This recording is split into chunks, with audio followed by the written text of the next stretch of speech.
എല്ലാവർക്കും നമസ്കാരം. ഗായത്രി പരിവാറിന്റെ സചിത്ര ബാലകഥകളിൽ നിന്നുള്ള നമ്മളെ ഒരുപാട് ചിന്തിപ്പിക്കുന്ന ഒരു കൊച്ചു കഥയിലേക്കാണ് നമ്മളിന്ന് പോകുന്നത്.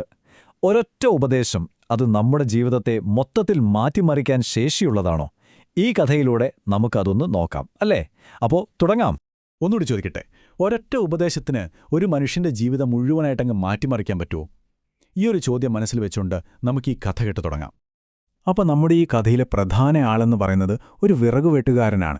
പാവം, അദ്ദേഹത്തിന്റെ ജീവിതം കുറച്ച് കഷ്ടപ്പാടുകൾ നിറഞ്ഞതായിരുന്നു. എന്തായിരുന്നു അദ്ദേഹത്തിന്റെ അവസ്ഥയെന്ന് നമുക്ക് നോക്കാം. അദ്ദേഹത്തിന്റെ ഒരു ദിവസം എങ്ങനെയായിരുന്നെന്നറിയാമോ? എല്ലാ ദിവസവും രാവിലെ കാട്ടിലേക്ക് പോകും.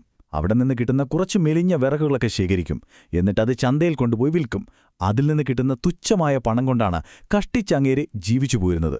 ശരിക്കും പറഞ്ഞാൽ ഇതായിരുന്നു അദ്ദേഹത്തിന്റെ ജീവിതയാത്രയുടെ ആ ഒരു തുടക്കം. പക്ഷേ അങ്ങനെ പോയിരുന്ന ജീവിതത്തില് ഒരു ദിവസം എല്ലാം മാറ്റിമറിച്ചൊരു സംഭവമുണ്ടായി. ആ നിർണായക നിമിഷത്തിന് കാരണമായതെന്താണെന്നോ? ഒരു സന്യാസിയുടെ ഉപദേശമായിരുന്നു അത്. അങ്ങനെ ഒരു ദിവസം ഒരു ജ്ഞാനിയായ സന്യാസി ഇദ്ദേഹത്തെ കാണാനിടയായി. അദ്ദേഹം വിറകുവെട്ടുകാരനോട് വളരെ ലളിതമായിട്ട് ഒരൊറ്റ കാര്യമേ പറഞ്ഞുള്ളൂ: കുഞ്ഞെ, മുന്നോട്ടു പോകൂ. കേൾക്കുമ്പോൾ വളരെ ചെറുതാണെന്ന് തോന്നാം, അല്ലേ? പക്ഷേ ആ വാക്കുകൾക്കുള്ളിൽ വലിയൊരു ജീവിതപാഠം തന്നെ ഒളിഞ്ഞിരിപ്പുണ്ടായിരുന്നു. അപ്പോ ഈയൊരു ചെറിയ ഉപദേശം കേട്ടപ്പോൾ നമ്മുടെ വിറകുവെട്ടുകാരൻ എന്തു ചെയ്തിട്ടുണ്ടാവും? അദ്ദേഹം ആ വാക്കുകൾ കേൾക്കാൻ തീരുമാനിച്ചു. അത് വെറുതെ കേട്ട് തള്ളിക്കളഞ്ഞില്ല. അതായിരുന്നു അദ്ദേഹത്തിന്റെ ജീവിതത്തിലെ പുരോഗതിയിലേക്കുള്ള ആദ്യത്തെ സ്റ്റെപ്പ്. സന്യാസി പറഞ്ഞ പോലെ പിറ്റേ ദിവസം അയാൾ പതിവിലും കുറച്ചുകൂടി മുന്നോട്ട് കാടിന്റെ ഉള്ളിലേക്കങ്ങ് പോയി. അപ്പോ എന്താ സംഭവിച്ചെന്നോ? സാധാരണ കിട്ടുന്ന ആ നേരത്തെ വിറകിന് പകരം നല്ല കനമുള്ള വിറകുകൾ കണ്ടെത്താൻ തുടങ്ങി. സ്വാഭാവികമായും അയാളുടെ വരുമാനം കൂടി. തലേദിവസത്തേക്കാൾ കൂടുതൽ പണം കയ്യിൽ വന്നു. പക്ഷേ ആ ചെറിയൊരു നേട്ടത്തിൽ അയാളങ്ങ് തൃപ്തനായില്ല. സന്യാസിയുടെ ആ വാക്കുകൾ, മുന്നോട്ടു പോകൂ എന്ന വാക്കുകൾ അദ്ദേഹത്തിന്റെ മനസ്സിൽ മുഴങ്ങിക്കൊണ്ടേയിരുന്നു. അങ്ങനെ വീണ്ടും മുന്നോട്ടു പോയപ്പോൾ അയാൾ എവിടെയെത്തിയെന്നറിയാമോ? വിലപിടിപ്പുള്ള ചന്ദനമരങ്ങൾ നിറഞ്ഞ ഒരു കാട്ടിൽ. അതോടെ അയാളുടെ സമ്പത്ത് വീണ്ടും ഇരട്ടിച്ചു. കഥ ഇവിടെ തീർന്നെന്നാണോ നിങ്ങൾ വിചാരിക്കുന്നേ? ഏയ് ഇല്ല. അദ്ദേഹത്തിന്റെ യാത്ര അവിടെയും അവസാനിച്ചില്ല. സത്യം പറഞ്ഞാൽ യഥാർത്ഥ സമ്പത്തിലേക്കുള്ള ആ വലിയ യാത്ര അവിടെ തുടങ്ങുകയായിരുന്നു. നോക്കൂ, ഓരോ തവണ ഓരോന്ന് കിട്ടുമ്പോഴും അയാൾക്കവിടെ നിർത്താമായിരുന്നു.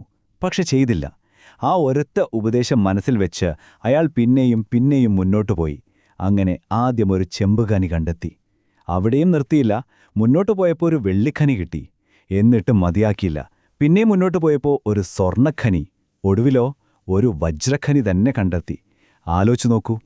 അപ്പോ ഇതിലെ ഏറ്റവും പ്രധാനപ്പെട്ട പോയിന്റ് എന്താണ്? ആ യാത്ര ഒരിക്കലും നിർത്താത്തതുകൊണ്ട്, ഒരിടത്തും തൃപ്തിപ്പെട്ട് ഒതുങ്ങിക്കൂടാത്തതുകൊണ്ട് അയാൾ വലിയൊരു ധനികനായി മാറി. അദ്ദേഹത്തിന്റെ ജീവിതം തന്നെ മാറിമറിഞ്ഞു. അപ്പോൾ ഈ ഒരു ചെറിയ കഥയിലൂടെ നമുക്ക് കിട്ടുന്ന ആ വലിയ ജീവിത സത്യം, ആ പരമമായ സത്യം എന്തായിരിക്കും? നമുക്ക് നോക്കാം. ഈ കഥയുടെ ആത്മാവ്, അതിന്റെ ഏറ്റവും പ്രധാനപ്പെട്ട സന്ദേശം ഇതാണ്: ദൈവം നമുക്ക് ഈ മനുഷ്യ ശരീരം തന്നിരിക്കുന്നത് എന്തിനാണെന്നോ?